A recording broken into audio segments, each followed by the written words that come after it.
Hello नमस्कार सभी दोस्तों को नमस्कार भाई, राधे राधे। अपन बात करने वाले हैं राजस्थान इतिहास और कला संस्कृति से संबंधित महत्वपूर्ण प्रश्नोत्तरी की चर्चा करने वाले हैं, जो कि सीटी एग्जाम के लिए बेहद ज़्यादा महत्वपूर्ण होने वाले हैं। तो सभी साथी लगातार बने रहें और चैनल को आप क्या कर लें, सब्सक्राइब कर लें और सभी साथियों को शेयर तो करना ही करना है। साथ में साथियों लाइक वाला बटन दबाकर जाना है और फ्री में आपके लिए मेहनत की जा रही है।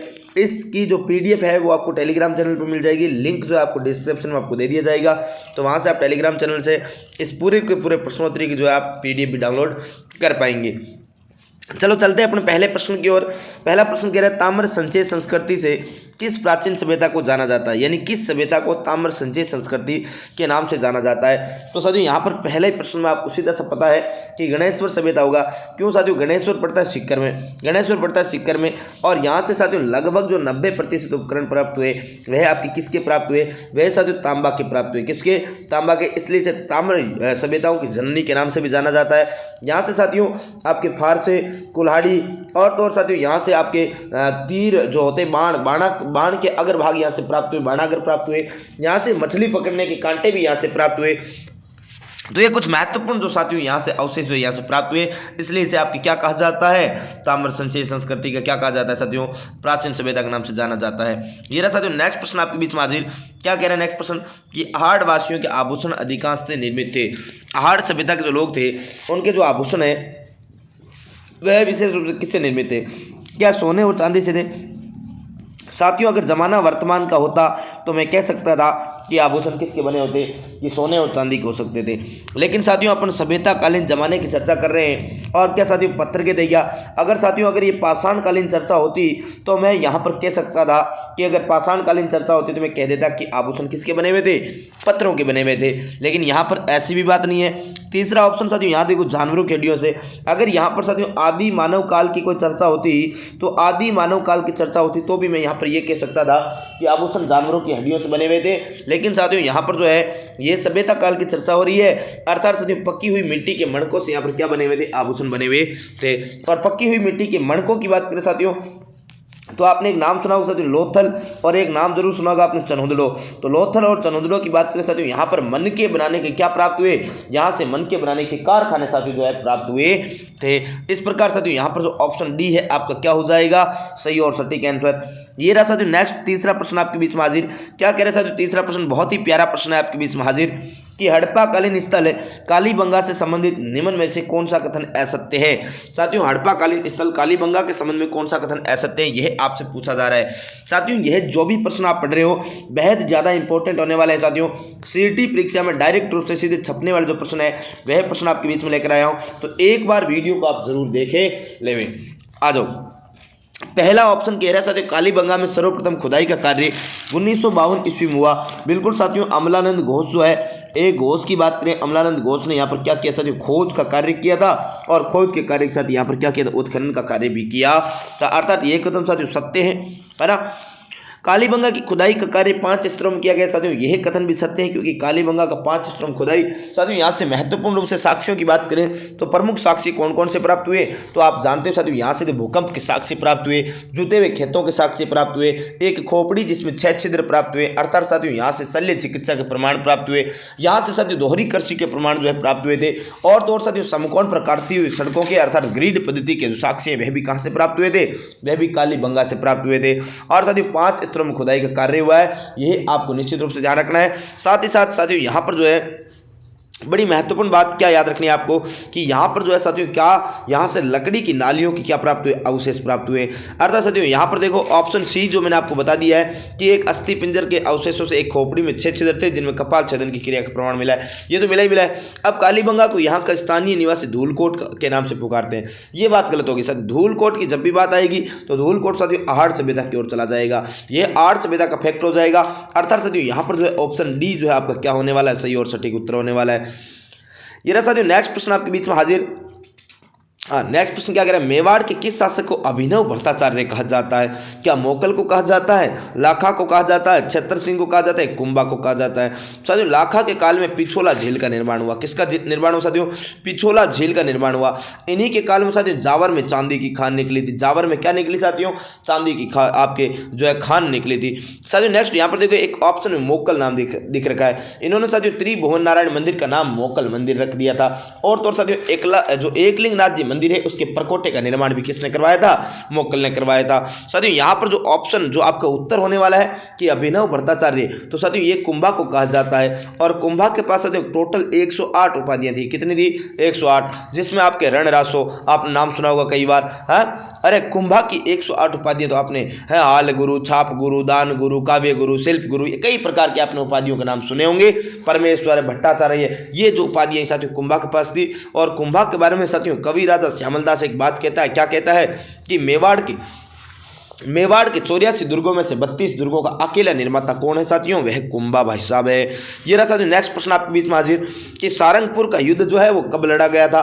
सारंगपुर का युद्ध कब लड़ा गया साथियों? क्या 1437 में लड़ा गया था, 1402 में लड़ा गया था, या 1599 में लड़ा गया था, या 1511 में? साथियों पहली बात तो ये हो जाए कि सारंगपुर का युद्ध हुआ किस किस के मध्य था? तो साथियों कुंभा भाई साहब थे एक तरफ और दूसरी तरफ वर्सेज लड़ने वाले थे महमूद खिलजी भाई साहब। महमूद खिलजी आए साथियों। देखो राजपूताना के राजाओं की साथियों एक बहुत बुरी आदत थी। बुरी आदत क्या थी कि जब भी कोई पहली बार बाहर का कोई आक्रमणकारी आता ना तो उसको बहुत भयंकर तरीके से ठोकते थे। ठोकने का मतलब जानते हो ना, बहुत भयंकर मारते थे, पीटते थे साहब। और कुंभा ने साथियों महमूद खिलजी को बहुत बुरा पीटा, इतना पीटा कि पीट पीट के उसको लाल कर दिया साहब, है ना। तो महमूद खिलजी को साथियों हराया कौन से युद्ध में? सारंगपुर युद्ध में। अर्थात साथियों सारंगपुर महमूद खिलजी मालवा का था, और मालवा का था अर्थात साथियों इस विजय को किस नाम से जाना गया? इस विजय को साथियों मालवा विजय के नाम से जाना गया। और ये जो मालवा विजय है ये साथियों 1437 में हुई थी, ठीक है ना।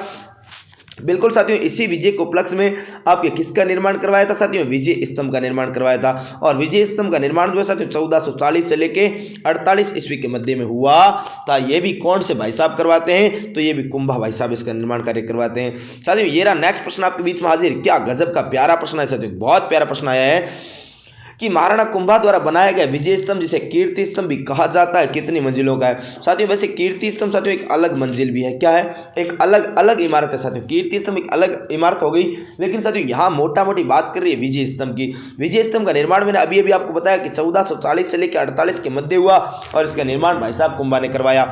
और साथियों किस विजय के उपलक्ष्य में? तो मालवा या सारंगपुर विजय के उपलक्ष्य में इसका क्या करवाया गया था? निर्माण कार्य करवाया गया था, इसका निर्माण कार्य करवाया गया था। और साथियों बड़ी महत्वपूर्ण बात क्या है कि यह जो विजय स्तंभ है इसे भारतीय मूर्तिकला का साथियों क्या कहा जाता है? विश्वकोश कहा जाता है, मूर्तियों का साथियों अजायब घर भी इसे कहा जाता है। और तो और साथियों साथ ही साथ बात करें तो राजस्थान पुलिस और साथियों आपके फॉरेस्ट विभाग यानी कि राजस्थान वन विभाग और राजस्थान माध्यमिक शिक्षा बोर्ड और अंबुजा सीमेंट का साथियों विजय स्तंभ क्या कहलाता है?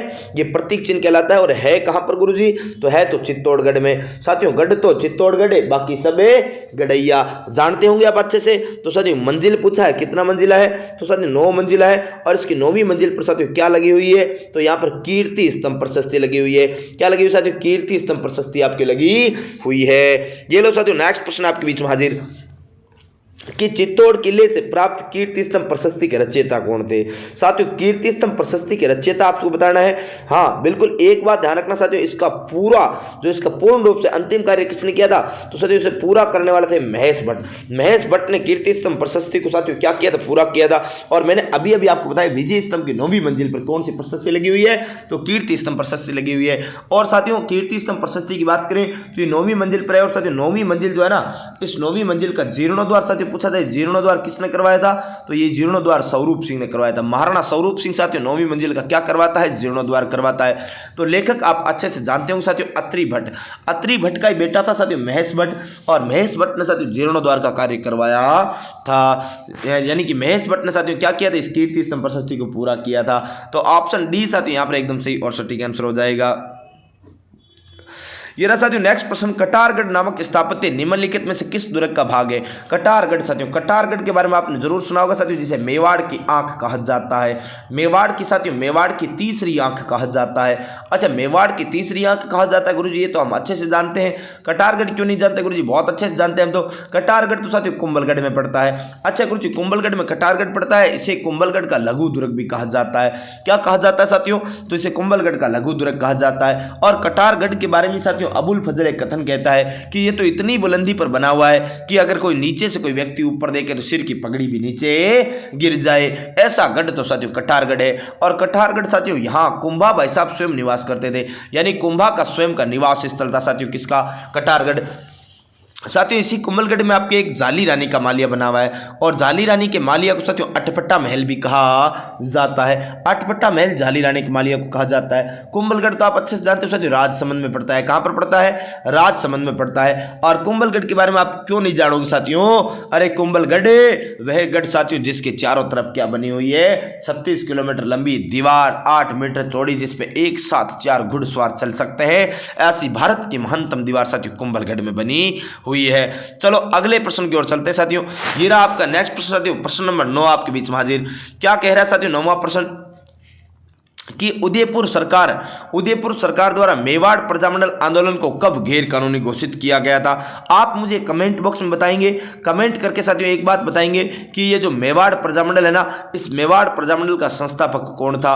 मेवाड़ प्रजामंडल का संस्थापक कौन था और इसकी स्थापना कब हुई? मैं आपको ये बता देता हूं कि इस मेवाड़ प्रजामंडल की बात करूं साथियों, इस मेवाड़ प्रजामंडल को कब गैर कानूनी घोषित किया गया था? तो गैर कानूनी कब घोषित किया गया? तो आप अच्छे से जानते होंगे साथियों कि 1938 यानी 1938 ईस्वी में से क्या कर दिया गया? गैर कानूनी घोषित कर दिया गया। अर्थात साथियों यहां पर आपका ऑप्शन ए आपका क्या हो जाएगा? एकदम सही और सटीक आंसर हो जाएगा। ये रहा साथियों नेक्स्ट प्रश्न आपके बीच में हाजिर। बहुत ही प्यारा प्रश्न है साथियों, बहुत ही गजब का प्रश्न आया है। क्या कह रहा है प्रश्न कि राजस्थान के एकीकरण के संदर्भ में अधिमिलन पत्र पर सबसे अंत में अर्थात 14 अगस्त 1947 को किस रियासत ने हस्ताक्षर किए? हालांकि साथियों आपसे पूछा जाए एकीकरण का जो एकीकरण कितने चरणों में हुआ, तो 7 चरणों में आपके क्या हुआ था? एकीकरण हुआ था। 1 नवंबर साथियों 1 नवंबर 1956 को आपके क्या हुआ था? राजस्थान का एकीकरण पूर्ण हुआ था। और राजस्थान के एकीकरण में यहाँ तो साथियों अधिमिलन पत्र की बात कर रहे हैं, और अधिमिलन पत्र साथियों कौन से चरण की बात हो रही है? मत्स्य संघ की बात हो रही है। और इस मत्स्य संघ की बात करें साथियों, इसमें ये मत्स्य संघ जो है राजस्थान संघ में जाकर विलय होता है। इसके लिए अधिमिलन पत्र तैयार हुआ, और इस अधिमिलन पत्र पर सबसे अंत में हस्ताक्षर किसने किए? तो साथियों वो ABCD की लास्ट वाली डी यानी धौलपुर, यानी ऑप्शन ए आपका क्या हो जाएगा साथियों? एकदम सही और सटीक आंसर हो जाएगा। बिल्कुल साथियों सही और सटीक आंसर हो जाएगा। ये रहा साथियों एक और बहुत प्यारा प्रश्न आपके बीच में हाजिर हुआ है। क्या गजब का प्रश्न आया है कि साप्ताहिक समाचार पत्र लोकवाणी का प्रकाशन किसकी स्मृति में किया गया? साथियों लोकवाणी, साप्ताहिक का मतलब होता है साथियों 7 दिनों में एक बार प्रकाशित हो, 7 दिनों में एक बार प्रकाशित हो। और ऐसा जो समाचार पत्र साथियों वह क्या नाम है? लोकवाणी है। लोकवाणी यानी लोगों की वाणी साथियों। लोक का मतलब होता है लोगों की, और वाणी का मतलब आप समझ गए होंगे। लोगों की वाणी, लोगों की क्या वाणी है साथियों, वह आपसे पूछा जा रहा है। और यहां पर पूछा जा रहा है ये किसकी स्मृति में साथियों जारी किया जा रहा है? तो आप अच्छे से जानते होंगे साथियों जमनालाल बजाज। जमनालाल बजाज की बात करूं तो जमनालाल बजाज को क्या कहा जाता है साथियों? इसे तो साथियों 5वां बंदर कहा जाता है, अर्थात गांधी जी का 5वां पुत्र भी इन्हें कहा जाता है। बिल्कुल साथियों ऑप्शन ए जो है आपका क्या हो जाएगा? यहां पर सही और सटीक उत्तर हो जाएगा। बिल्कुल ये रहा नेक्स्ट प्रश्न, ये बहुत प्यारा प्रश्न साथियों, मानचित्र वाला ये प्रश्न आपके बीच में हाजिर हुआ है। मानचित्र का प्रश्न है साथियों, जूम करके आपको अच्छे से दिखा देता हूं। यहां देखो ABCD 4 चीजें दे रखी है साथियों। यहां ए में जो है ए का मतलब यहाँ पर जयपुर है, जयपुर रियासत साथियों। यहाँ पर कौन सी जयपुर है? यहाँ पर साथियों जैसलमेर नाम है। कौन सा नाम होगा? यहाँ पर कौन सा जिला है राजस्थान का? यहाँ पर जैसलमेर है। और यहाँ पर साथियों मेवाड़ है। मेवाड़ का मतलब साथियों यहाँ उदयपुर है, उदयपुर है। बिल्कुल साथियों यहाँ पर देखो 4 अब 3 स्थान दिए, और 3 स्थानों के क्रांतिकारियों के नाम हो रही है साथियों। क्रांतिकारियों की बात हो रही है, बताओ कौन कौन से क्रांतिकारी होंगे? तो यहाँ पर साथियों आप अच्छे से जानते होंगे, बिल्कुल बहुत अच्छे से इस बात को जानते होंगे साथियों। जयपुर के थे अर्जुन लाल सेठी, और आपके बी यानी जैसलमेर के थे दामोदर दास राठी, और साथियों बलवंत सिंह मेहता तो आपके मेवाड़ से संबंध रखते होंगे। अर्थात साथियों ऑप्शन सी जो है आपका यहां पर क्या हो जाएगा? बिल्कुल साथियों ऑप्शन सी आपका एकदम सही और सटीक आंसर हो जाएगा। नेक्स्ट प्रश्न क्या कह रहा है साथियों कि किस मुस्लिम सूफी संत को मोहम्मद गौरी ने सुल्तान उल हिंद की उपाधि दी थी। साथियों मुस्लिम संत की बात करें तो सुल्तान उल हिंद की उपमा जो है किसे दी गई है? साथियों पहली बात तो मोहम्मद गोरी की बात हो जाए। मोहम्मद गोरी साथियों भारत कब आता है? 1191 और 92 की बात करें तो यहाँ पर इस समय साथियों भारत में मोहम्मद गोरी तो बहुत पहले आ गया, लेकिन 1191 और 92 बड़ा महत्वपूर्ण सन रहा साथियों। किसके साथ में युद्ध हुआ था इस समय? पृथ्वीराज चौहान का आपने नाम सुना होगा, पृथ्वीराज चौहान तृतीय का नाम सुना होगा। साथियों तराइन का प्रथम युद्ध और तराइन का द्वितीय युद्ध, दो इस समय युद्ध हुए थे। और इन युद्धों की चर्चा करें तो इन युद्धों में साथियों आपको पता होगा, अच्छे से आप जानते होंगे कि इसी समय आपके भारत में एक साथियों सूफी संत आया जिसका नाम था ख्वाजा मोइनुद्दीन चिश्ती। और ख्वाजा मोइनुद्दीन चिश्ती की दरगाह की बात करें साथियों, दरगाह कहाँ हो जाएगी? तो दरगाह तो अजमेर में हो जाएगी। इनका साथियों उर्स बढ़ता है, उर्स यानी मेला। उर्स कब बढ़ता है? तो साथियों आप अच्छे से जानते होंगे, रजब माह की बात करें तो रजब माह की साथियों 1 से 6 तारीख तक यहाँ पर क्या बढ़ता है? उर्स बढ़ता है। हाँ बिल्कुल साथियों, अच्छे से आप जानते होंगे ख्वाजा मोइनुद्दीन चिश्ती के बारे में, बहुत अच्छे से आप अच्छे से क्लियर कर चुके होंगे। तो साथियों ये भारत में कब आते हैं? 1192 में आते हैं और मोहम्मद गोरी के साथ में आते हैं, पृथ्वीराज चौहान के काल में आते हैं। अजमेर में दरगाह बनी हुई है, 1 से 6 रजब तक इनका क्या बढ़ता है? उर्स बढ़ता है। और इन्होंने साथियों हिंदू मुस्लिम एकता की बात करें तो ये कार्य किया था। तो यहाँ पर सुल्तान उल हिंद की उपाधि जो कौन देगा, किसको देगा साथियों? ख्वाजा मोइनुद्दीन चिश्ती को दी जाए। नेक्स्ट प्रश्न क्या कह रहा है आपको कि निम्नलिखित में से कौन सा विकल्प सही सुमेलित नहीं है? साथियों एक तरफ लोक देवता है, एक तरफ मुख्य स्थल है। आप जानते हो साथियों मल्लीनाथ जी, गोगा जी, पाबू जी, तेजा जी। तेजा जी साथियों, तेजा जी की बात करें, तेजा जी का परबतसर में क्या लगता है साथियों? पशु मेला लगता है। साथियों तेजा जी के बारे में बात करें, तेजा जी का जन्म साथियों विक्रमी संवत 1130 को माघ शुक्ल चतुर्दशी को खड़नाल गांव में हुआ था। और साथियों ये तो धोलिया गोत्र के क्या थे? जाट थे। माता का नाम वीर कंवरी, पिता का नाम तहड़ जी धोलिया हुआ करता था। बिल्कुल साथियों भाद्रपद शुक्ल पक्ष की दशमी को इनका क्या बढ़ता है? मेला बढ़ता है। और साथियों भाद्रपद शुक्ल पक्ष की दशमी को तेजा दशमी कहा जाता है। और इस तेजा दशमी के ऊपर तो साथियों गहलोत सरकार ने 2019 के बाद क्या लगा दी है? 2019 के बाद साथियों राजकीय अवकाश भी घोषित कर दिया है। बिल्कुल साथियों राजकीय अवकाश भी घोषित कर दिया है 2019 के बाद में। साथियों नेक्स्ट है आपके सामने पाबूजी। पाबूजी का मंदिर तो कोलूमंड में साथियों, कोलूमंड जिला जोधपुर में पड़ता है। यहाँ पर साथियों बात करें पाबूजी महाराज की बात करें तो साथियों राठौड़ वंश में जन्म लिया। राव सिया के वंशज कहलाते हैं, लक्ष्मण के अवतार कहलाते हैं। और तो और साथियों केसर कालमी घोड़ी आपको नाम याद होगा, देवल चारणी की वो कहानी याद होगी। चैत्र अमावस्या को इनका क्या बढ़ता है साथियों? मेला बढ़ता है। और पाबूजी की आराधना में एक नृत्य थाली नृत्य किया जाता है। साथियों नेक्स्ट है गोगा जी। तो गोगा जी के बारे में साथियों बात करें, हाँ गोगा जी की बात करें साथियों, गोगा जी महाराज का जो जन्म है, ये गोगा जी महाराज का जन्म तो आपके कहाँ पर हुआ था? ददरेवा में हुआ था। और ददरेवा तो साथियों कहाँ पर पड़ता है? ददरेवा तो जिला चूरू में पड़ता है। और साथियों इनकी गोगा मेड़ी की बात करें तो गोगा मेड़ी नौहर हनुमानगढ़ में पड़ती है। और तो और साथियों भाद्रपद कृष्ण पक्ष की नवमी को गोगा नवमी और गोगा नवमी को क्या बढ़ता है साथियों? मेला बढ़ता है। मल्लीनाथ जी का पशु मेला साथियों सागवाड़ा में नहीं है। मल्लीनाथ जी का पशु मेला कहाँ पर बढ़ता है? तो साथियों मल्लीनाथ जी के बारे में आप अच्छे से जानते होंगे, तिलवाड़ा आपको याद होगा। चैत्र मास का वो समय याद होगा साथियों, चैत्र मास में तिलवाड़ा बाड़मेर में आपका इनका क्या बढ़ता है? प्रमुख मेला बढ़ता है। ये लो साथियों नेक्स्ट प्रश्न आपके बीच में ये हाजिर, यानी साथियों यहाँ पर उत्तर ये हो जाएगा। शीतला माता का वाहन क्या है? तो शीतला माता का वाहन साथियों शीतला माता। पहली बात आई शीतला माता की। शीतला माता का साथियों मंदिर कहाँ पर पड़ता है? तो शीतला माता का मंदिर तो साथियों चाकसू में पड़ता है। चाकसू तो जिला जयपुर में पड़ता है। चाकसू जयपुर में सील के डोंगरी के ऊपर शीतला माता का क्या बना हुआ है साथियों? मेला बना हुआ है, यानी मंदिर बना हुआ है। माधो सिंह ने इनका मंदिर का निर्माण करवाया।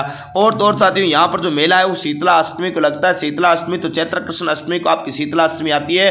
साथियों शीतला माता को महामाई माता, चेचक की देवी और आपके बच्चों की संरक्षिका के नाम से जाना जाता है। सेडल माता भी कहा जाता है, तो बाशोड़ा की देवी भी इन्हें कहा जाता है। साथियों इनकी सवारी की बात हो रही है, सवारी साथियों इनकी गधा है, गधा है साथियों। जबकि साथियों गधों की देवी खलकाणी माता को कहा जाता है, गधों की देवी खलकाणी माता को कहा जाता है। जबकि गधों का मेला तो साथियों लूणियावास में और सोरसेन 12 में माघ शुक्ल सप्तमी को आपके मेला लगता है। ये रहा साथियों नेक्स्ट प्रश्न आपके बीच में हाजिर कि बीकानेर की प्रसिद्ध गायिका अल्लाह जिलाबाई, अल्लाह जिलाबाई किस राग गायकी के लिए प्रसिद्ध है? तो साथियों मांड तो या मल्हार या बसंती या उपयुक्त में से कोई नहीं। तो साथियों मांड गायिका और मांड गायन स्थल का साथियों उद्गम जो है उद्गम जैसलमेर से हुआ। जबकि बीकानेर की मांड गायिका साथियों अल्लाह जिलाबाई केसरिया बालम आओनी पधारो गोरी रे देश, गीत सुना होगा ना आपने साथियों, केसरिया बालम आओनी पधारो गोरी रे देश ओ हजारी गुलरा, सुना होगा साथियों आपने गीत है। तो ये मांड गायन शैली में अल्लाह जिलाबाई ने, अल्लाह जिलाबाई के बारे में आप अच्छे से जानते होंगे। 2003 में इनको 5 रुपए का डाक टिकट जारी हुआ। 1982 में साथियों ने पद्मश्री अवार्ड दिया गया था। बिल्कुल आप अच्छे से जानते हो। ऑप्शन ए आपका सही और सटीक उत्तर हो जाएगा। नेक्स्ट प्रश्न है साथियों, राजस्थान के किस लोक नाट्य ख्याल में गायक ऊंची कूद लेकर ढप उछालते हुए गाता तथा घुटनों के बल खड़ा होकर अपनी बात कहता है। साथियों अब अगर आप मेरे सामने होते तो मैं आपको उछल उछल कर दिखाता, लेकिन नहीं दिखा सकता। साथियों चार बेंत होगा, चार बेंत तो आपके कहाँ का प्रसिद्ध है, टोंक का प्रसिद्ध है। और साथियों ये इसमें क्या होता है साथियों, बुस्तो भाषा में 4 लाइनें बोली जाती है और उसी के साथ साथियों कवाली प्रारंभ होती है। और कवाली में साथियों जो ऊंची कूद लेकर जो ढप उछालते हुए आपकी गाता है, घुटनों के बल आपके खड़ा होता है, तो ये आपकी 4 बेंत कला है, टोंक की प्रसिद्ध है। हाँ बिल्कुल, फैजुल्ला खां के काल में ये प्रारंभ हुई थी। साथियों ये रहा नेक्स्ट प्रश्न आपके बीच में, 18 नंबर का प्रश्न आपके बीच में हाजिर हो चुका है कि राजस्थान में मनाए जाने वाले त्योहार है उनके माह से संबंधित कौन सा युगम सही है, सही का पूछा जा रहा है। साथियों अक्षय तृतीया आखा तीज की बात करें तो ये वैशाख शुक्ल तृतीया को, यानी पहला सही नहीं है। शीतलाष्टमी साथियों चैत्र मास में आती है, बिल्कुल सही और सटीक है। निर्जला एकादशी साथियों ज्येष्ठ मास के शुक्ल पक्ष की एकादशी होगी। आंवला नवमी की बात करें फाल्गुन नहीं आएगा, अर्थात साथियों यहाँ पर ऑप्शन सी आपका सही और सटीक आंसर हो जाएगा। ये रहा साथियों बाजोट क्या है, बाजोट आप अच्छे से जानते हो। साथियों बाजोट की बात करें तो ये पूजा के थाल के नीचे रखी जाने वाली चौकी बाजोट कहलाती है। हाँ बिल्कुल साथियों बाजोट कहलाती है। ये रहा साथियों नेक्स्ट प्रश्न आपके बीच में, साथियों हवेलियों से संबंधित ये सुमेलित करना, आपको हवेलियों से संबंधित प्रश्न सुमेलित करने वाला प्रश्न आया है कि मासूरी की हवेली। साथियों मैसूरी की हवेली की बात करें जब भी तो बीकानेर जाएगा, यानी पहले में 3 आएगा। साथियों ईश्वरदास मोदी की बात करें, ईश्वरदास मोदी की हवेली झुंझुनू में साथियों, अर्थात 4 में 2 आ जाएगा। 4 में 2 पहले में 3, यानी ऑप्शन सी साथियों 3 4 1 2 आपका क्या हो जाएगा, सही और सटीक आंसर हो जाएगा। ऑप्शन सी आपका सही और सुमेलित। साथियों आज के प्रश्नों की बात करें, इसमें अपन ने बात की 20 प्रश्न होगी, तो साथियों 20 प्रश्न जो टोटल अपने पढ़े, यानी कि साथियों आपको बहुत अच्छा लगा होगा। अंत तक वीडियो देखने के लिए पहली बात तो धन्यवाद। चैनल को साथियों सब्सक्राइब करके जाना है, बिना सब्सक्राइब किए नहीं जाना है, और वीडियो को लाइक करना है और शेयर करना है। और आपको ये वीडियो, ये प्रश्नोत्तरी जो है साथियों कैसी लगी, इसके लिए आप लास्ट में कमेंट बॉक्स में साथियों कमेंट करके जरूर बताएं कि ये प्रश्न आपको कैसे लगे, आनंद आया या नहीं आया। ऐसे ही और महत्वपूर्ण प्रश्नोत्तरी के लिए आप हमें अपना जो है हौसला प्रदान करते रहे और कमेंट बॉक्स के माध्यम से आप हमें बताते रहे। तो फिर मिलते हैं नेक्स्ट एपिसोड में, तब तक के लिए आप सभी साथियों को बहुत बहुत धन्यवाद। नमस्कार, जय हिंद, जय भारत, राम राम, राधे राधे।